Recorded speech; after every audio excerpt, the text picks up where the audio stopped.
So ইন্ডিয়ার মাটিতে 15 বছর পর টেস্ট হারালো South Africa. Temba Bavuma South Africa.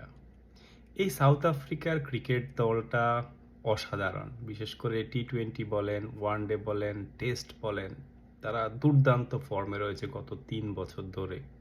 Eden গার্ডেনে টেস্ট হইতেছে হচ্ছে 6 বছর পরে। এই 6 বছর পরে টেস্ট ম্যাচ অনেক আগ্রহ নিয়ে দেখতে বসছিলাম, কারণ ইডেন গার্ডেনের প্রতি একটা আলাদা অ্যাট্রাকশন আমার আছে।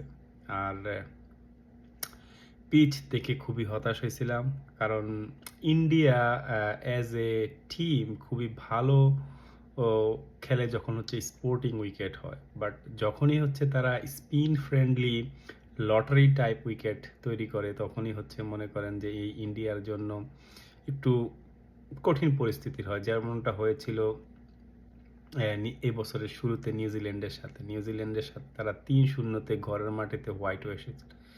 সেখান থেকেও শিক্ষা হয় নাই। তার উপর হচ্ছে একে তো তারা এমন বাজে পিচ বানাইছে, তার উপর হচ্ছে দলে নিচে সব হচ্ছে অলরাউন্ডার, আকসার প্যাটেল, রবীন্দ্র জাদেজা, তারপর হচ্ছে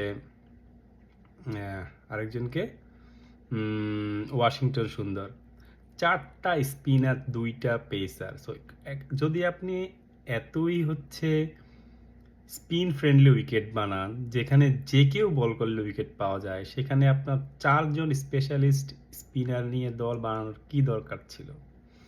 একদম উচিত শিক্ষা হয়েছে ইন্ডিয়া আমার মনে হয় নেয়ার ফিউচারে আর কখনোই এমন স্পিন ফ্রেন্ডলি উইকেট বানাবে না, যখন হচ্ছে বাইরের দেশে, বিশেষ করে সাবকন্টিনেন্টের বাইরের টিমরা যখন হচ্ছে ইন্ডিয়াতে খেলতে আসবে। So very very good test match, but এই টেস্ট ম্যাচটা যদি 5 দিন চলতো তাহলে হচ্ছে আরও ভালো লাগতো খেলাটা দেখতে। এই ওয়ার্ল্ড টেস্টের চ্যাম্পিয়নশিপের পয়েন্টের জন্য ইন্ডিয়া হচ্ছে এমন বাজে পিচ বানাচ্ছে, যেটা হচ্ছে টেস্ট ক্রিকেটের ভবিষ্যতের জন্য আমি মনে করি মোটেও ভালো না। এমনকি ইন্ডিয়ার যেই কারেন্ট প্লেয়াররা আছে তাদের জন্য ভালো না, কারণ একে তো হচ্ছে স্পিন ফ্রেন্ডলি উইকেটে খেলা খুবই টাফ। ইভেন ইন্ডিয়ার ব্যাটসম্যানরাও খেলতে পারেন না, পাশাপাশি হচ্ছে দর্শকরাও খেলা দেখে তেমন মজা পান না।